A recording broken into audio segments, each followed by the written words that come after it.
How to adjust music on TikTok. Hey guys, welcome to the channel and let's get right into this quick and easy tutorial. To adjust music on your TikTok, navigate to your TikTok application first and foremost. Make sure you are logged into your account. Then, firstly select on a content that you wish to upload on your TikTok. Select on Add Sound. From here, you can select on various of sound that you prefer, or you can just search for your favorite artist, album and more.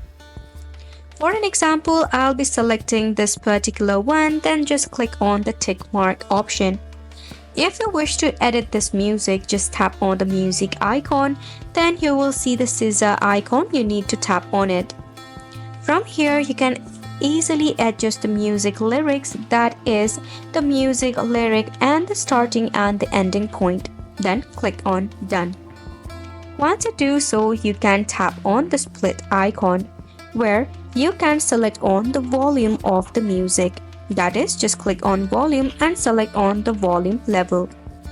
This is how you can easily adjust music on your TikTok. Hopefully this video was helpful to you. Thank you so much for tuning in.